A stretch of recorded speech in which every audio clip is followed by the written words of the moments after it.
Yeah, maybe. All right, I guess we could go ahead and get started here. But first, I'd like to introduce Dr. Pinkshue. He's the director of the Interdisciplinary Engineering Program. Again, I'll probably use the abbreviation IDE just because interdisciplinary, if you say it a few more times, starts to get discombobulated. Anyway, with that, I'd like to introduce to you Dr. Pinkshue. Well, Dr. thanks, Shue? Jack.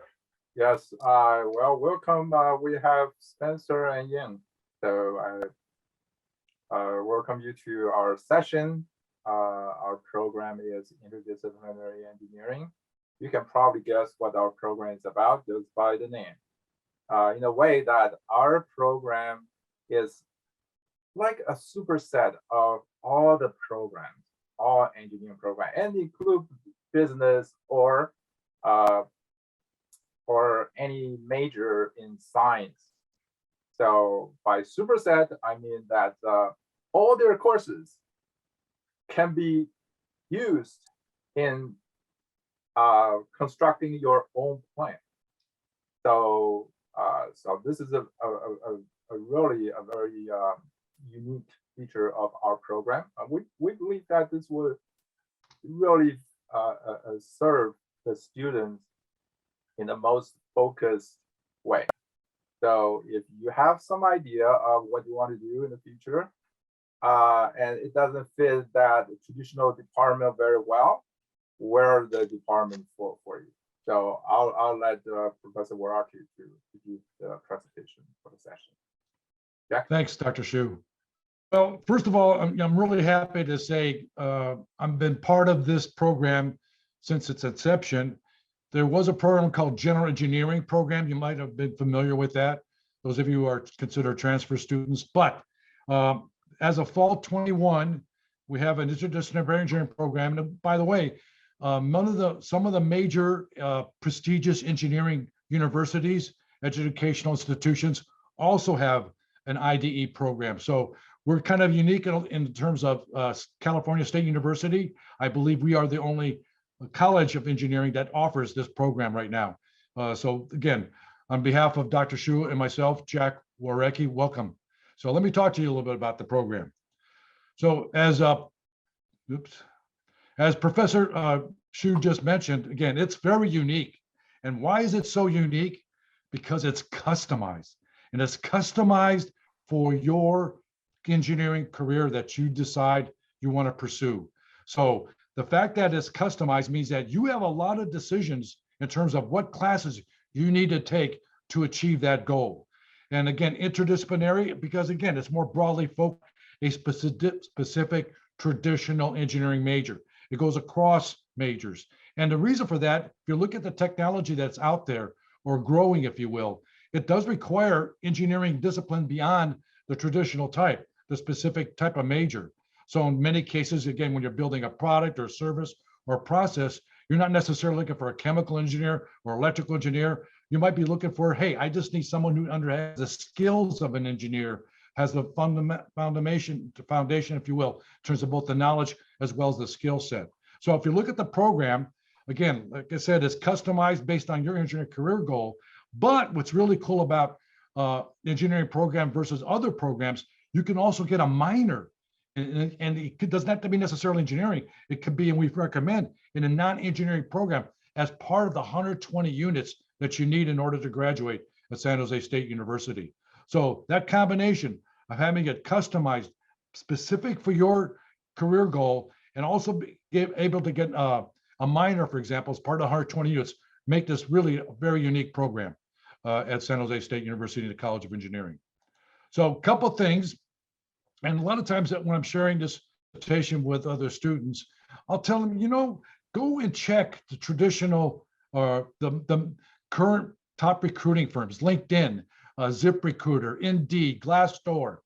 Find out if you type in interdisciplinary engineering, the kind of job opportunities come up.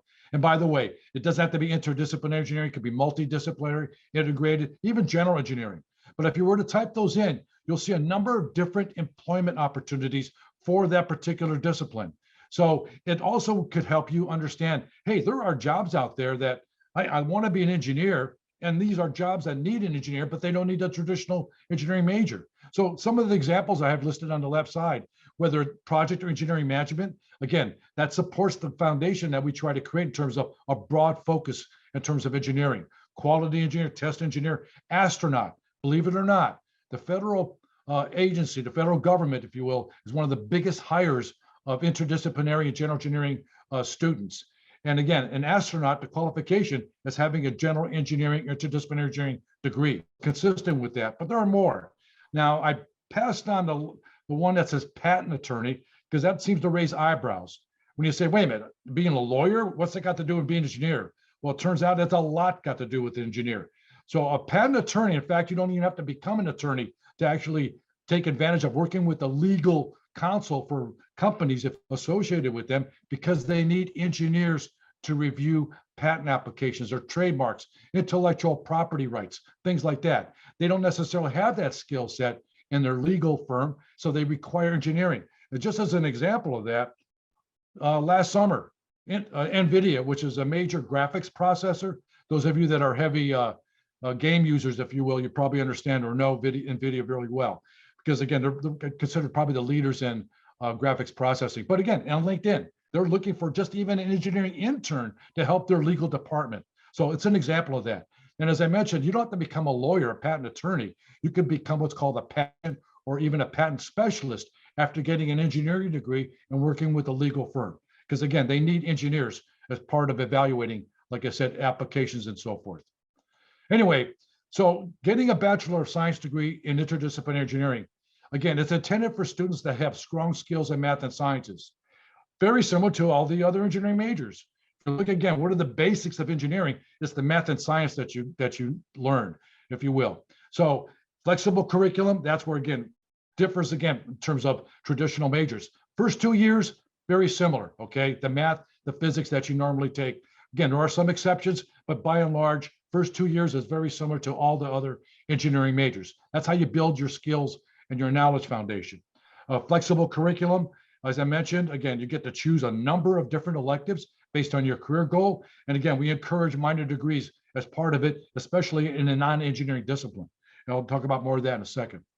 Anyway, don't get by this schedule here of classes, if you would, in terms of taking it. But again, just to represents, if you will, if you look on the left-hand side for freshman and sophomore year, you'll see a lot of courses that some of you, I think maybe Spencer, you've already achieved in terms of that. But there's some other courses too, again, to reflect a broad focus. For example, electric circuits, or if again, introduction to programming, again, statistics, material engineering.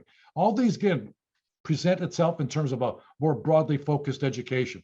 And then for your junior or senior year, there are structured required classes you need to take. Again, with the, if you look at the type of classes I'm talking about, mechatronics, engineering probability and statistics, again, to reflect, again, more broadly focused engineering application. And then there are things called depth electives, again, things that you would choose based on your career goal, also technical electives, and then the breadth or minor electives. So let me talk a little bit more about that. So the required courses, again, if you look at the titles of all these courses, they reflect that overall discipline of, again, looking across not just a particular specific major, but again, you could be working with other engineers if again, it requires a project or a proposal or something along those lines. Anyway, also general education courses that are required, professional business ethics, again, technology, civilization, more broad focus as well. So here's the key as part of interdisciplinary engineering. You propose as a student, given your career goal, what should be my depth area electives? What are the real key elements associated with achieving my career goal?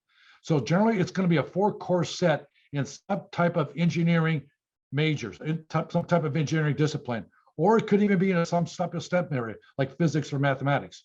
But again, it needs to be pre-approved by the engineering departments, again, the classes that you would take. And this is where, again, a huge advantage by being an interdisciplinary engineering student can really help.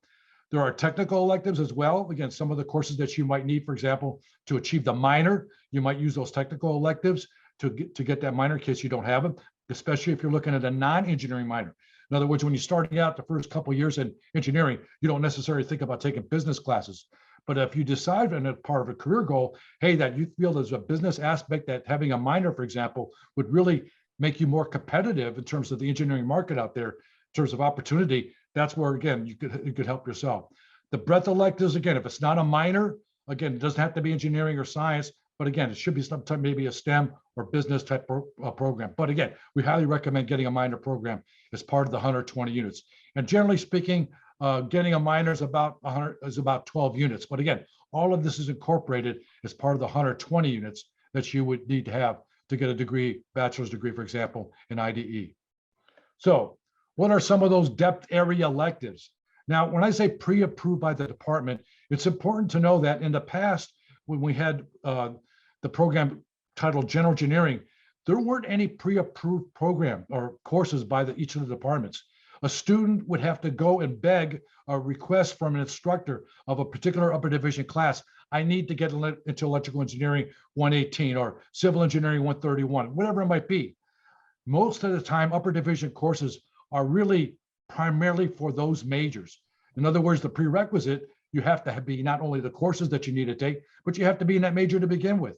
So being in interdisciplinary engineering, and again, due to Dr. Shu's efforts, if you will, each department said, okay, we will say for interdisciplinary engineering students, these courses that we have listed here, we will give them access to those courses. We'll allow them to take those courses, which is a huge advantage versus someone that's coming in out of nowhere, or even another engineering major trying to get some of these classes. So electrical engineering, for example, again, if you look at the list, represents a more broad focus, if you will, in terms of electrical engineering. Civil engineering has 3 different sets. So there's some for construction and traffic. There's some, I'll go back in a second. Aerospace also has 4 classes, upper division classes. Again, if your engineering career goal is more aerospace focused, systems engineering. Again, if you look at the titles of the courses, they represent a broad focus. Here's the other 2 engineering courses, water resources, as well as environment. Environment happens to be a very popular one for a lot of students right now for obvious reasons. But again, these are the kind of classes, again, they would say, hey, no problem, take these classes as part of interdisciplinary engineering curriculum. Computer engineering, we also have a depth area electives for computer engineering, biomedical engineering, and then mechanical engineering. There's a little bit more than 4 courses here, but if you look at the total number of units, it works out to 12. So we're okay there. But anyway, these again, if you have a mechanical engineering career predilection of interest, if you will, these might service, if you will, getting that career goal met. All right. And then for the minor degree program, again, recommend if it's computer science, again, a lot of times having that computer science minor in addition to the engineering depth electives that you might have, that'll make you much more marketable, especially given the role that computer science plays today. Business, absolutely, especially if you're looking at proposal manager, project management, managing a skill center of engineers. Again, having that business acumen is also very important. We also have, you can get a minor in bioinformatics, one in applied computing, and primarily that one is for a lot of students that, for example, psychology or something that the social sciences might need in terms of getting a minor degree. And the last one here I have listed is really something it's just been approved, if you will, for fall 2022, innovation in law. And you can actually get a minor in that, where, for example, there are a lot of legal firms that do need some help, engineering help, as I mentioned earlier. So having that engineering degree in interdisciplinary engineering and having a minor in innovation in law makes you that much more sellable for those opportunities. So again, and by the way, we have an advisory board that we work with and coming up with not only innovation in law minor, but also looking at a pre-law track. And what it amounts to is that they're all saying we need engineers. And so the key thing, again, there's an opportunity space on it. One of our board members is the director, if you will, interim director right now for what's called the whole office, if you will, of intellectual property and so forth in terms of the government. And he's been helping us on the advisory board. And again, they're missing, they need more engineers, what it amounts to. And he feels that this is a vehicle, given that our college is playing a role in, will help increase the supply to meet the demand that's needed out there. Okay, let's see, that's it. So again, brief presentation, and I hopefully, if you have some questions, Dr. Shu and myself can answer them as well. Spencer or Ian, any questions? Yeah, so it seems kind of a more rudimentary version of this in the past that I've heard from other engineering students is go ahead and get your 4-year engineering, mechanical focused, whatever you want, and then go back and get your MBA, right? And then you kind of have the best of both worlds. But this kind of seems more like a choose your own adventure, more guided approach within that first. I don't want to butcher this too much. You know what I'm trying to say. I think so. Yeah. Yeah. So these depth areas, those are for kind of creating that focus that you're looking for. That's where you find the electives that are going to put your specific major apart from other IDE students. Yeah. Right, that's correct. Okay. That's right. Again, that's a big differentiator because again, it's your engineering courses, right? That you're saying I need in order to achieve the career goal I have in engineering. So those depth electives are the core, from my perspective, of the upper division courses. I see. Okay. The curriculum, if you look at it, they are 10 courses. Those 10 courses are up to the student proposed. And out of this 10, 4 must be in one area. And that's what we call a depth elective. That is so students don't like spread out these 10 courses too thin. At the end, you get just a sample of 10 different engineering science area. And that's not really what we want to see. We want the students to have at least one area can be considered as the focus or expertise area. But the student can, after these 4 courses, if the student is so interested in that one area, we still have 6 other electives. The student can take 2 more courses in the same area, possibly. And the minor program that the professor were actually just mentioned, that's 12 units, that's 4 courses. And these 4 courses,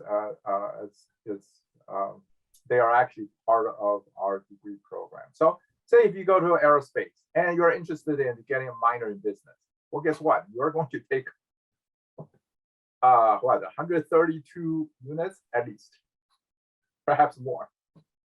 But in IDE, if you plan it right, and you can actually have a minor,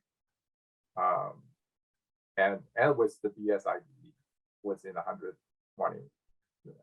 So I see. So you are kind of specifying at some point, like, hey, I want my focus to be in aerospace, so I'm going to take these upper division classes as my depth, and yes, then the remaining 6, those are going to be where I kind of get some variation and build out the little corners of my resume, so to speak. Exactly. Gotcha. Okay. Yeah, that's interesting. I didn't really know anything about this major at all. That's interesting. Well, it's definitely relatively new. I think we will see more and more schools, more colleges start having a program like this, because the trend is going into a more multidisciplinary, interdisciplinary education. The reality is, in a company, say if you're interested in aerospace, right? But you would not, you will find your job require you to write programs, know quite a bit of computer. And you're probably required to do something with electrical system. So yeah, the reality is in industry, the job is never so well defined as in school. So like your example of picking up any engineering program and then take MBA, well, I'm sure there's some advantage of that approach, but generally speaking, if you limit your area into one program, say if that's what you want to do, after your first BS engineering degree, you're going to go for an MBA. Well, pick a degree. And you're probably thinking like, oh, I'd like to do aerospace, right? But I really like to know more about computer, right? And I like to know more about robotics. And perhaps some electrical is important, we're in Silicon Valley after all. So which one do you pick, right? So yeah, in that case, definitely interdisciplinary is the right way to go. And by the way, Spencer, I also worked in industry, and I didn't have an MBA, but at the same time, I realized the value because I was also in engineering management, worked on proposals, managed a very large group. And as a result of that, having those business skills, but I was able to get those business skills. Again, didn't get an MBA, but had I had the minor in business, I would have been much more successful, if you will, as part of my job, just having a minor. Now, albeit having an MBA, which again, many of the people that worked for me after getting an engineering degree went to the MBA. So we're not talking about just the fact that it's more than 120 units. It's also time. It's also money. So it took them a few years, if you will, once they graduated and they were working at the same time. So there are some definite pluses by getting a minor in business, before even thinking about getting an MBA. Gotcha. Yeah, it's definitely a skill set that's kind of made sense to me for a while, at least. Before I was an engineering major, I was a business major, but I've been working the entire time I've been in school. So being able to apply the lessons that I've learned in the workplace and the kind of people skills, the management skills, the finance skills that I've learned in the workplace, now that I'm in engineering, it's like, okay, I can kind of see the value of having two sides of this thing instead of just being all technical and then trying to learn everything on the fly later on. So it does seem like kind of an interesting prospect in that regard. And you know what, you really can't avoid all that, Spencer, either, because, for many engineers, they want to have impact. They want to have more responsibility. And that requires, again, having knowledge about other areas other than the specific engineering, the technical side of things as well. So your point's well taken, Spencer. I had one more quick question. So at one point you had mentioned something about a general engineering program or something in the past. How does this kind of it used to be general engineering, that's right. But that was, again, there was no structure to it. Dr. Pinkshue could talk probably more about it. Well, first of all, it's the same. Our program is formally known as general engineering. I guess that's how I should explain it. And then we went through a restructure of the curriculum, and at the same time we changed the name to interdisciplinary engineering. Before, the general engineering curriculum had no structure. It was pretty much a blank sheet. Like, okay, everything goes, whatever you want. But now we put into more structure that includes some upper division required courses, the depth elective, the breadth electives, and engineering electives. So we feel that this will guide students through their engineering education much better. But you can consider that we are a similar program offered in other universities might be called general engineering. Gotcha. Okay, thank you for that clarification. Ian, do you have any questions we can help you with? Yeah. At what point do I need to decide what my focus is? Could you repeat that, Ian? I'm sorry. At what point do I need to decide what my focus is? I still can't pick it up. I'm sorry. Okay. I can answer that.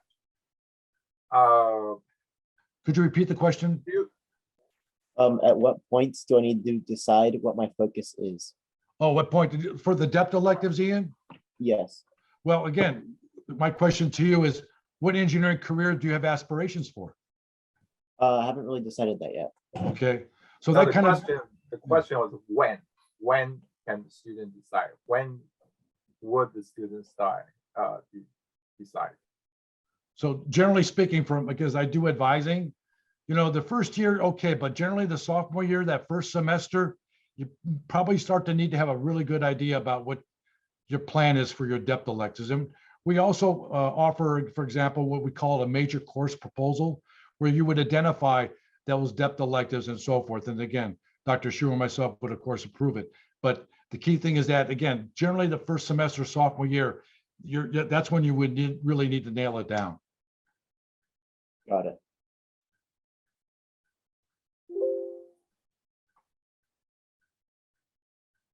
Other questions, Spencer, Ian? Or CC? I don't think I have any more right now, but if I had some moving forward, is there somebody I can Yeah, you kind can of reach out contact to? me. Sure. I'll put it in the chat room. Thank you.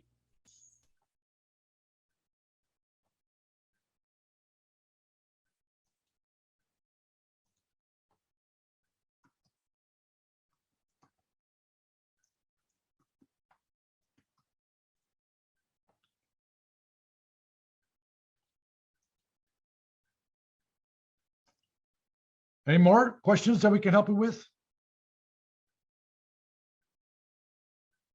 Yeah, you can ask us a question about the school, the college, the university, the Bay Area. If you have questions in that area. So as far as the kind of structure of the program goes, or I should maybe say the size. So when I was talking to the materials science advisor, we were talking about kind of the size of the program and how you get the advantages of being such a small program and getting more time with your instructors one-on-one versus you have something like mechanical engineering, which is so large that you kind of don't get the same opportunities to communicate the same way with your professors.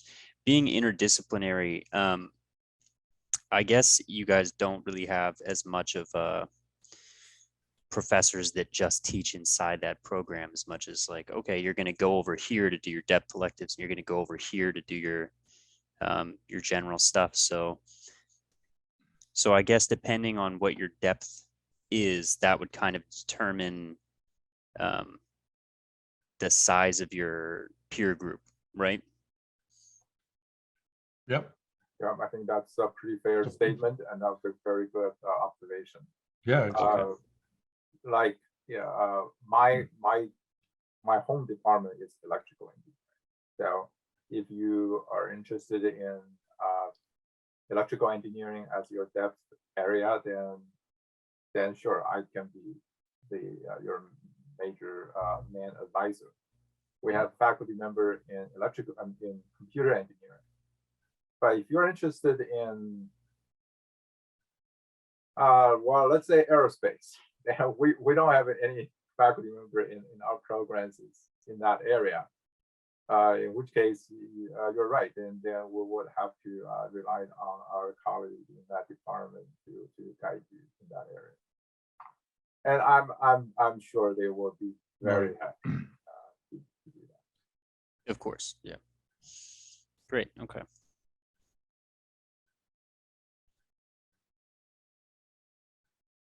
Okay, well, again, you can get a hold of me, Ian, as well as Spencer, if you need or have more questions. But thank you for attending our session. Wish you guys the best of luck, if you will, in your decision. And have a great rest of the day. Yeah, thanks for your time, guys. I appreciate the information. Have a You good bet. one. You're very welcome. Thanks, guys. Take care. Bye. So Jack, when's our session officially end? At 1 o'clock. Oh, So you have to keep talking. okay. Well, Let me turn off the recording. okay, yeah. Have